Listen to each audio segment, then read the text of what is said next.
एका आगीच्या दुर्घटनेची बातमी आहे। मुंबईमध्ये लिंक स्क्वेअर मॉलमध्ये आग लागली आहे। वांद्रे परिसरामध्ये क्रोमा शोरूमला आग लागली आहे। आगीचं कारण मात्र अस्पष्ट आहे आणि अग्निशमन दलाकडून आग नियंत्रणात आणण्याचे शर्थीचे प्रयत्न सुरू आहेत। वांद्रे लिंकिंग रोडवरच्या क्रोमा शोरूमला पहाटे आग लागली। लिंकिंग रोडवरच्या 3 मजली लिंक स्क्वेअर मॉलच्या इमारतीला ही आग लागली आणि दृश्य पहा, लिंक स्क्वेअर मॉलमध्ये लागलेली ही आग। इमारतीतून धुराचे लोटच्या लोट बाहेर येतात, तर अग्निशमन दलाकडून आग नियंत्रणात आणण्याचे शर्थीचे प्रयत्न सुरू आहेत।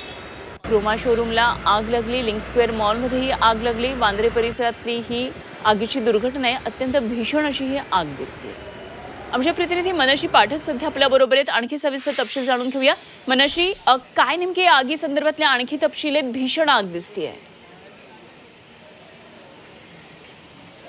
थेट दृश्यांमधूनच या आगीची गंभीरता मी आपल्याला दाखवू शकते। हा संपूर्ण मॉल हा आगीच्या भक्ष्यस्थानी पडलेला आहे आणि अजूनही आगीच्या ज्वाळा या भडकतातच आहेत। सध्या फायर फायटिंग सुरू आहे। जवळपास 12 पेक्षा जास्त फायर इंजिन्स हे घटनास्थळी दाखल झालेले आहेत। पहाटे 4:10 ही आग लागली आणि आता आपण बघतोय की जवळपास 4 ते 5 तास उलटतायत, मात्र तरी सुद्धा आग आटोक्यात येत नाही। सगळ्यात महत्त्वाचं, लिंक स्क्वेअर या मॉलच्या तळमजल्यावर आग लागलेली होती। तळमजल्यावर क्रोमा हे शोरूम आहे। या क्रोमा शोरूम मध्ये काही कारणास्तव ही आग लागली।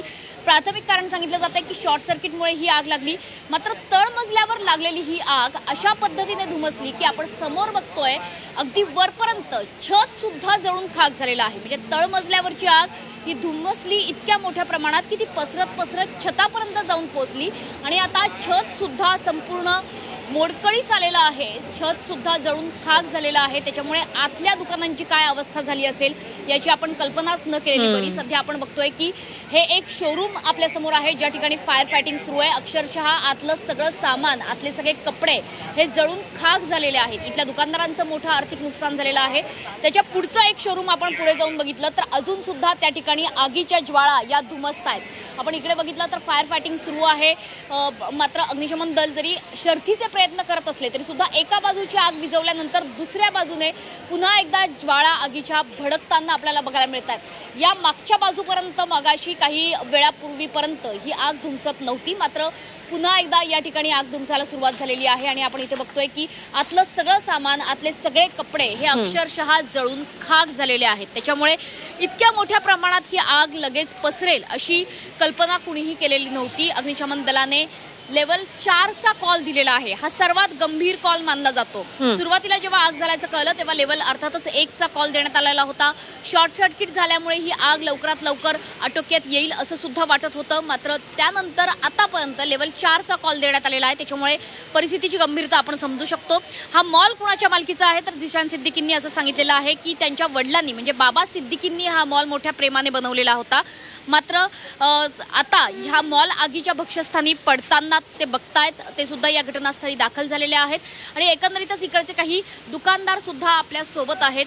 मला सांगा की कितना नुकसान हुआ है? कितना नुकसान हुआ है आपका दुकान का? इतना नुकसान हुआ है ना, बता नहीं सकते हम लोग। जीरो खत्म हो गए हम लोग। 10 दुकान थी हमारी इस मॉल में, 10 दुकान खत्म हो गए हम लोग पूरे, कुछ भी नहीं बचा। वर्ड्स नहीं हम लोग यार बोलने कुछ। किस चीज की दुकान थे? कपड़े का दुकान था? सब थी, कपड़े, बैग वगैरह हर चीज की थी, पूरी एक्सेसरीज की दुकान थी। कितने साल से आप बिजनेस करते थे यहाँ पे? 10 साल से हो गए। बहुत मेहनत से आप यहाँ पर बिजनेस कर रहे थे, अच्छी खासी इनकम थी? हम लोग यार वर्ड्स नहीं है कुछ, हम लोग नहीं बोल सकते। गुहार लगाएंगे क्योंकि जिशान सिद्दीकी का कहना है कि अच्छी तरीके से फायर फाइटिंग नहीं हो पाया यहाँ पर। हम लोग को कुछ नहीं पता ये सब सारे नहीं हुआ है बराबर। हम लोग रात 2:30-3 बजे से यहाँ पर, छोटी सी आग थी। आग काबू में आ सकती थी जल्दी से? 100% आ सकती थी काबू में। ये जो काम अभी हो रहा है पहले नहीं हुआ। आपका भी दुकान है यहाँ पे? भाई लोग का दुकान है हमारा। कपड़े का? फायर विकेट वाले लोग की गलती है और किसकी नहीं है। जिशान सिद्दीकी ने कहा है कि आग काबू में आ सकती थी, फायर फाइटिंग ठीक से नहीं हुआ। क्या सही में ऐसा हुआ? नहीं बोल सकते, जब बोलने का बचाने का मौका था तो टाइम पे फायर विकेट रह के भी कुछ नहीं कर पाई, तो अब क्या होगा? अभी तो सब पूरा चले गया हमारा। कितने साल से ये दुकान? और काफी टाइम हो गया। कपड़े का दुकान है?